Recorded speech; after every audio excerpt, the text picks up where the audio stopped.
In the heart of Rome, where the echoes of marching legions once shook the earth, there rose an idea, bold, mighty, and immortal. An idea born not from peace, but from power. It was the year 70 A.D. The Roman Empire stood as the most powerful civilization on earth, yet beneath its golden crown lay unrest. Years of war had drained the empire's spirit, and Emperor Vespasian, a man forged in battle, knew that Rome needed more than victories. It needed hope. It needed a symbol. And so, he dreamed of a monument that would outlive time itself, a colossal arena where emperors could display their wealth, their generosity, and their dominance.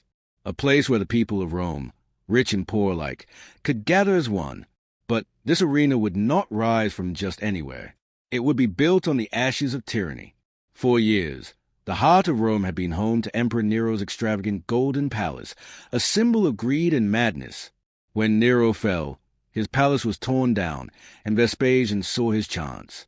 He would give the land back to the people, and upon it he would raise a Flavian amphitheater. The Colosseum. Narration continues. Day and night, the site buzzed with labor. The clanging of hammers echoed across the city as tens of thousands of slaves, prisoners, and craftsmen worked tirelessly. Some came willingly, others were forced, all driven by one vision, to build a monument for eternity.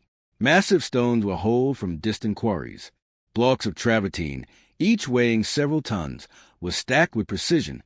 Wooden cranes creaked under their weight. Ropes snapped. Men shouted commands in Latin. The air was thick with dust and determination. Slowly, the arena began to take form. A ring of arches stretching toward the heavens. 4 towering levels, each representing the order of Roman society, from the noble senators at the top to the common citizens below.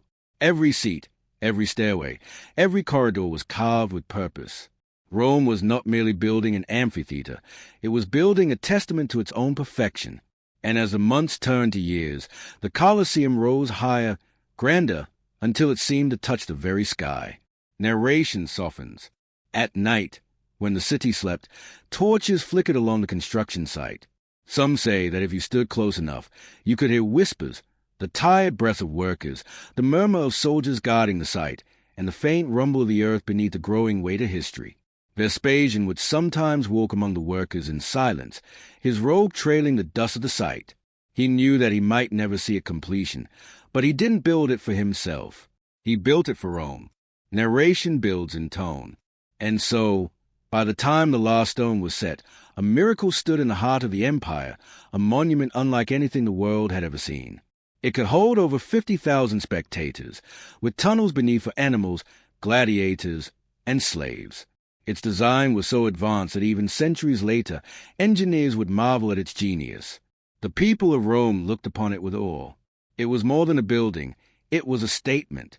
The Colosseum stood as proof that Rome could conquer not just lands, but time itself. Closing voiceover. But behind its shining arches and flawless symmetry, shadows waited. For though it was built to celebrate life and glory, soon its sands would drink the blood of men and beasts alike. The Colosseum had been born, and with it, so too began the age of spectacle and slaughter. The year was 80 A.D. Rome stood proud beneath a blazing summer sun, its marble streets shimmering with heat and excitement. For weeks, whispers had filled the air, whispers of the grand opening of the emperor's gift to the people. The Flavian amphitheater. The time had come.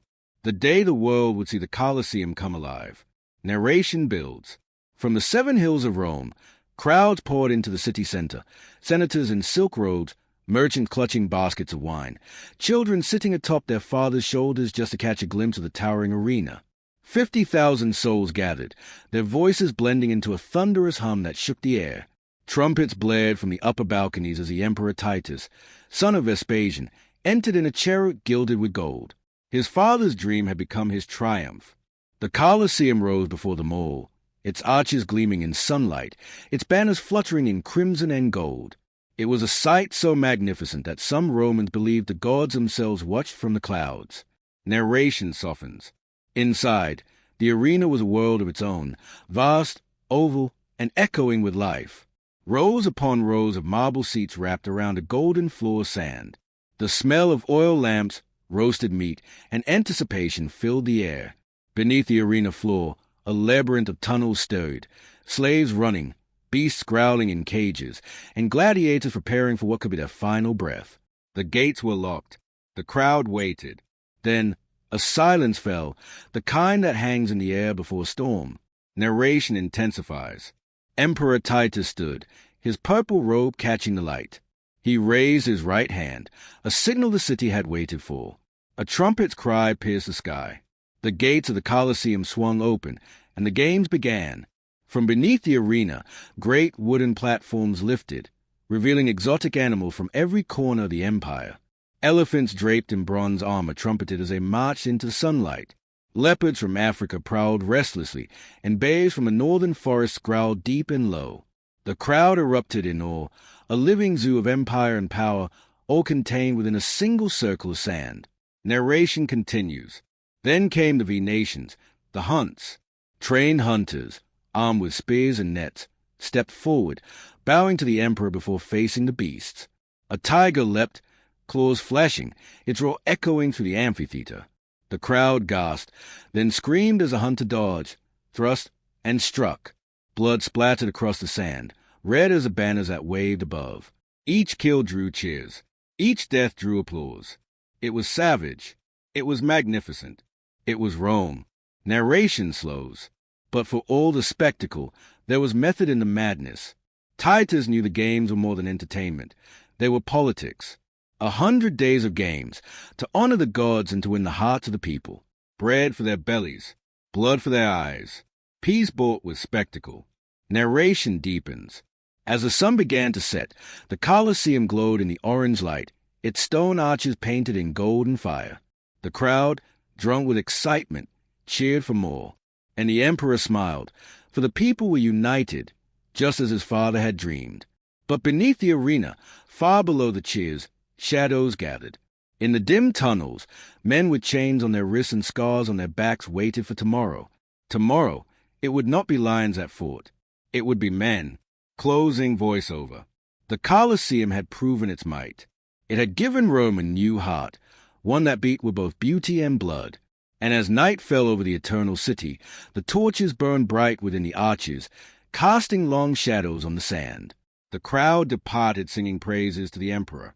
But the arena itself remained silent, as if it knew that what was coming next would echo through eternity. The morning after the beast's blood stained the sand, Rome awoke hungry for more. The smell of death had not sickened them. It had stirred them. They wanted something greater, something human. They wanted gladiators. Narration deepens. Beneath the Colosseum, the tunnels came alive with noise, the clank of chains, the hiss of torches, the murmurs of men awaiting fate. These were the forgotten souls of Rome, slaves, prisoners of war, thieves, and deserters. Some were condemned to die for their crimes. Others sold their lives willingly, chasing fame, gold, or the faint promise of freedom. They were all the same in the eyes of Rome, fuel for the spectacle. Narration continues. In a dark corner of the cell sat one man, calm, silent, and watchful.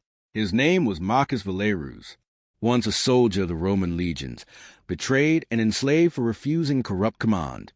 Now, he wore the mark of a gladiator on his arm, the mark of death.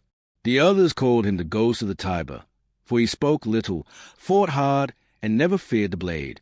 Scene unfolds. The iron gates opened. The roar of 50,000 voices poured down like thunder from the heavens. Marcus stepped into the light, squinting as the sun hit his face. He could feel the heat of the sand beneath his bare feet, the scent of sweat and blood thick in the air. Around him, the Colosseum pulsed with life. Drums pounded. Trumpets wailed. The Emperor Titus watched from his marble seat, surrounded by senators, nobles, and courtiers. To them, the men below were not people. They were entertainment. Their lives, the price of applause. Narration intensifies. The gates across the arena opened, and 6 gladiators emerged, each from a different corner. Some carried swords, others tridents and nets, others heavy shields that glistened like mirrors. They nodded to each other once, a silent promise that only one would walk away. The signal was given, and then chaos. Swords clashed with a ring that echoed through the arches. Sand flew. Blood spilled. The crowd roared as steel met flesh.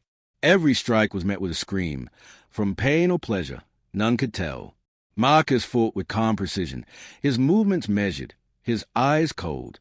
He ducked, parried, and struck, never wasting a motion. His blade flashed like lightning as his opponent fell to the ground, lifeless. He had survived his first match. And in Rome, survival was victory. Narration softens. When it was over, the arena floor was littered with broken bodies. The crowd rose to its feet, cheering the victors.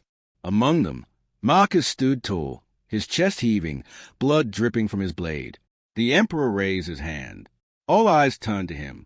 He extended his thumb, upward. The crowd erupted in joy. Marcus had been spared. That day, a name was born in the Colosseum, a name whispered by slaves and shouted by citizens. Marcus Valerius, the Lion of Rome. Narration continues. Days turned into weeks. The games continued, and so did Marcus's victories. Each match drew larger crowds, each triumph more violent than the last. He fought men, beasts, even entire teams of gladiators, and every time he walked away alive. He became a symbol of courage, of defiance, of strength itself. Children carved his name into walls. Women prayed for him.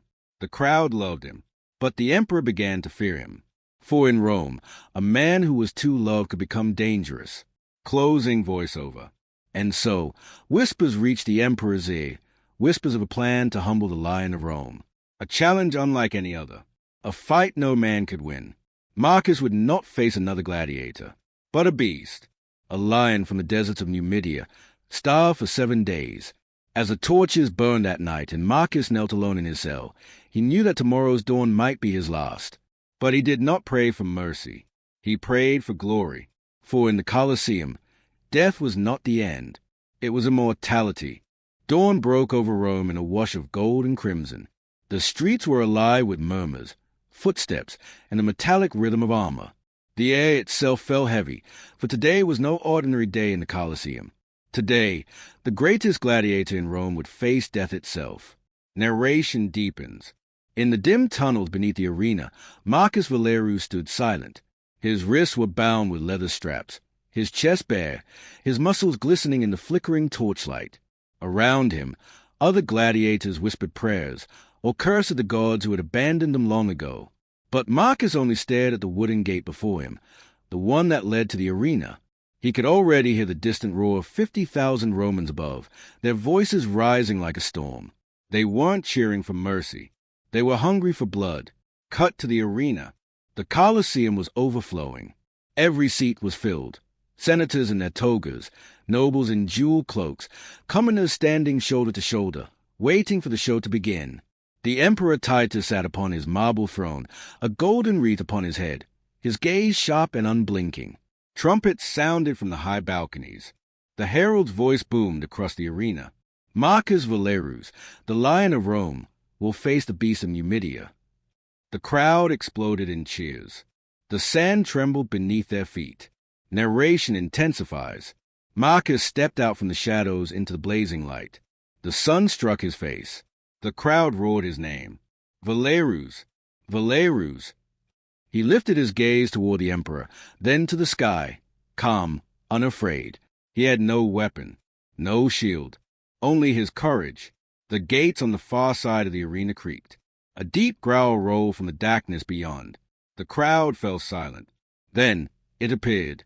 A lion, enormous and golden, emerged from the shadows, its men like fire, its eyes burning with hunger. It had been starved for 7 days, its muscles rippling beneath its fur. Each step it took left deep prints in the sand. Marcus stood his ground. Narration builds. The lion snarled. The trumpets blared. The emperor raised his hand, and the beast charged. The arena erupted in noise. The lion leapt with terrifying speed, claws slashing through the air. Marcus dove aside, sent exploding beneath him. The beast's claws raked across his arm, tearing flesh, but he did not cry out.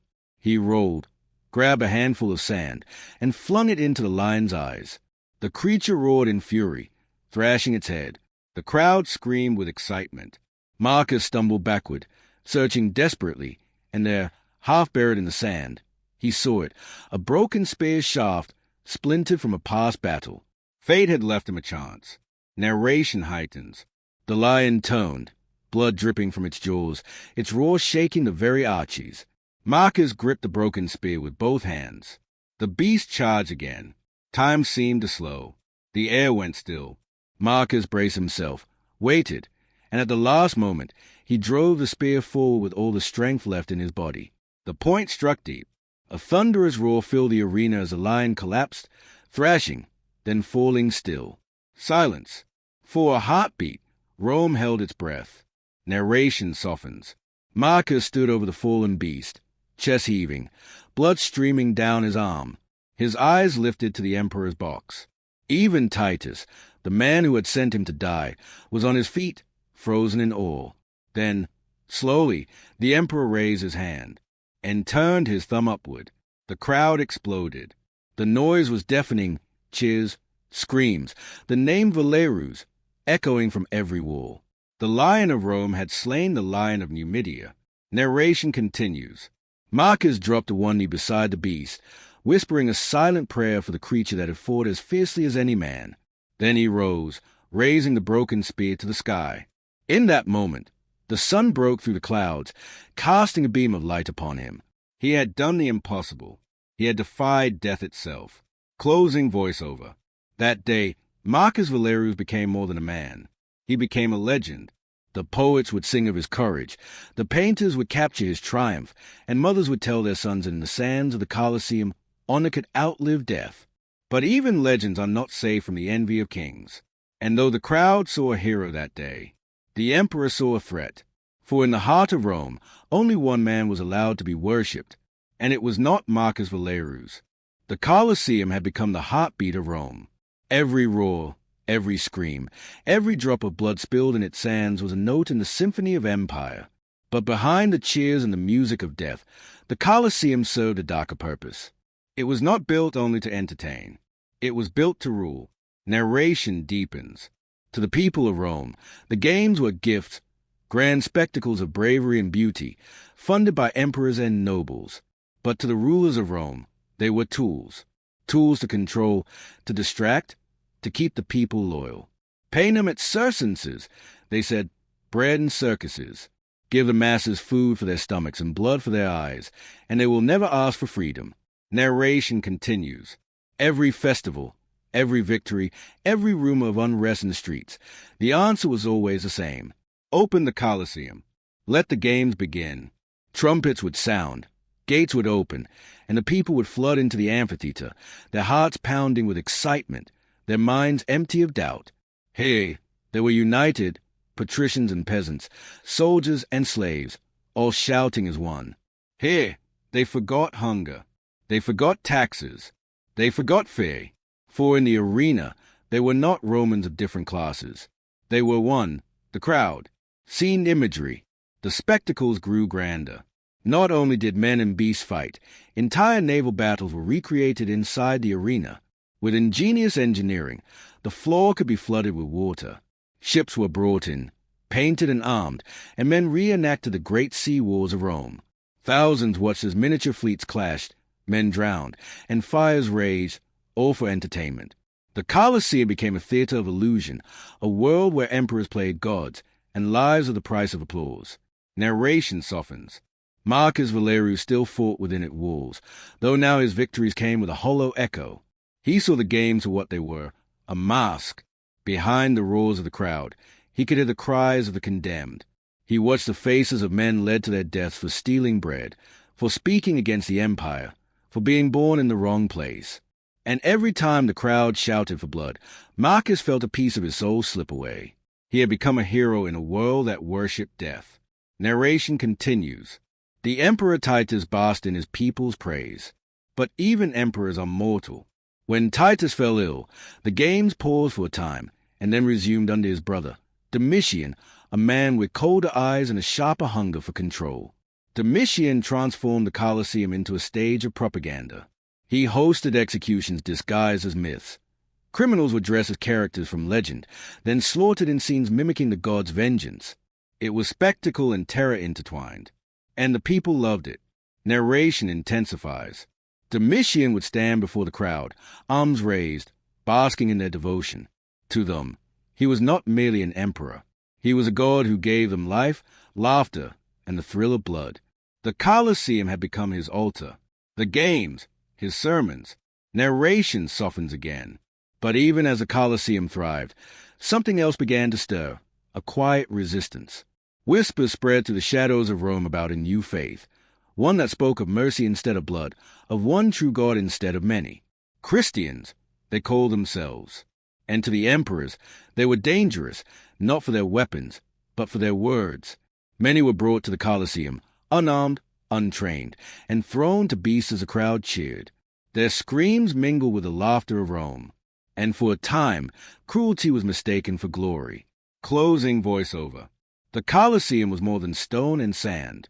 It was Rome's beating heart, its pride, its mask, and its mirror.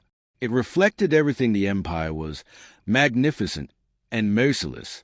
And yet, deep in its tunnels, men like Marcus Valerius began to question what they were fighting for. They had seen the truth behind the cheers. For every emperor who ruled from above, there were thousands who died below. Every empire believes it will last forever, that its walls are unbreakable, its people unshakable, its glory eternal. But history whispers a cruel truth. Everything that rises must one day fall. Narration deepens. For centuries, the Colosseum had been the beating heart of Rome. It had seen emperors crowned and slain, victories celebrated, rebellions crushed. Its stones had drunk the blood of men and beasts, and its sands had been swept clean thousands of times. Yet the scent of death never left. But as the years turned to centuries, the cheers grew quieter, and the empire that built it began to crumble. Narration continues. The great Roman Empire, once master of the world, began to fracture from within. Corruption spread through the Senate like a disease. Armies that once conquered nations now fought each other. The emperors changed faster than the seasons, and loyalty became a luxury few could afford. Beyond Rome's borders, barbarian tribes rose, strong, relentless, hungry for revenge. The legions that once carried Rome's eagle banner could no longer hold them back. And as the empire trembled, so too did the Colosseum. Narration softens. The last of the grand games faded away. The beasts were gone, the gladiators forgotten, the sands cold and still. The arena that once echoed with the roars of 50,000 voices now stood in silence, haunted only by the wind. The entrances where emperors once paraded now welcomed the homeless and the desperate. The tunnels below, where warriors once waited for glory, became dark shelters for thieves and beggars. And yet, even in ruin, the Colosseum still held its dignity. Its arches, though cracked and scarred by time, still reached for the sky, as if refusing to bow. Narration continues. Then came the earthquakes. The ground beneath Rome shook with fury, tearing stone from stone. Parts of the Colosseum collapsed. Its upper walls crumbled, its marble statues shattered into dust. The once perfect circle became broken, jagged, incomplete, a scar upon the face of history. Yet the people of Rome did not mourn. They came with chisels and carts, prying away its marble, its bronze clamps, its iron nails. Piece by piece, the Colosseum was stripped to build churches, palaces, and fortresses. The monument of blood became the quarry of faith. Narration darkens. And so, the arena of emperors became the ruin of time. Grass grew between its cracks. Owls and bats made homes in the archways where banners once flew. Centuries passed, empires rose and fell again. But the Colosseum remained, standing silent, proud, and wounded. Travelers from distant lands came to gaze upon it, not with fear, but with reverence. They walked its corridors, touched its stones, and wondered how something built for violence could still inspire such peace. Narration softens. By the Middle Ages, the Colosseum had become a relic of a forgotten age. Monks whispered prayers in its chambers. Pilgrims knelt upon its sands. Where gladiators once fought, crosses were raised, symbols of redemption over ruin. It had been many things. A theater of death, a tool of power, a victim of time. But now, it was something more. It was memory. Closing voiceover. The Colosseum, once the pride of an empire, had fallen, but in its fall, it had found something greater than glory. It had found eternity. For though its stones were broken, its spirit still stood tall, whispering to every traveler, every dreamer, every soul that passed through its shadow. I am Rome. I was built of blood and stone. Empires died, but I remain. And so, even in silence, the Colosseum continued to speak. Its voice, eternal. Centuries passed. The world changed. Kingdoms rose and fell. Cities grew and vanished, and mankind marched forward into new ages. But through it all, one monument stood. The Colosseum, once drenched in blood and fire. Now it stood bathed in sunlight, a guardian of memory, a survivor of time. Narration continues. The modern traveler approaches its gates not with fear, but with wonder. The roars of the crowd have faded, yet the air still vibrates with echoes of history. Each stone, each scar, each shadow tells a story of ambition, of cruelty, of glory, and of survival. Tourists walk where emperors once sat today. Children laugh where gladiators once fought. And in the hush of dawn, when the city of Rome still sleeps, you can almost hear it. The distant clash of swords, the cry of beasts, the breath of the ancient world. Narration deepens. Time could not conquer the Colosseum. It weathered wars, plagues, and the fall of empires. It watched as Rome transformed, from the capital of an empire to the heart of art, faith, and civilization. Popes and pilgrims once called it sacred. Artists painted it as a ruin of romance. Writers and poets saw in its broken walls a reflection of humanity itself. Fragile yet enduring, narration softens. Today, the Colosseum is more than a monument. It is a reminder, a mirror to our own world. Once, it was built to display power through blood. Now, it teaches peace through remembrance. It reminds us that greatness is not measured by conquest or cruelty, but by what survives after we are gone. Narration continues. When night falls over Rome, the Colosseum glows beneath golden lights. Its arches, once gates of death, now shine like windows to eternity. The same moon that watched over gladiators now bathes it in silver stillness. Pigeons rest upon its ledges. The streets around it hum with life. Cars, laughter, the music of modern Rome. The Colosseum stands silent, but not forgotten, a bridge between what was and what will always be. Narration, philosophical tone. History built it from stone. Time carved it into legend, and humanity turned it into a symbol of endurance, of transformation, of rebirth. The Colosseum teaches us this. Even when the world forgets, even when empires crumble, some things remain, because they were never made only of stone. They were made of spirit. Narration, the closing moment. As the sun sets behind Rome, the Colosseum casts its long shadow across the city, a shadow that stretches not just over streets and ruins, but over time itself. It whispers to all who stand before it, I was once the heart of an empire.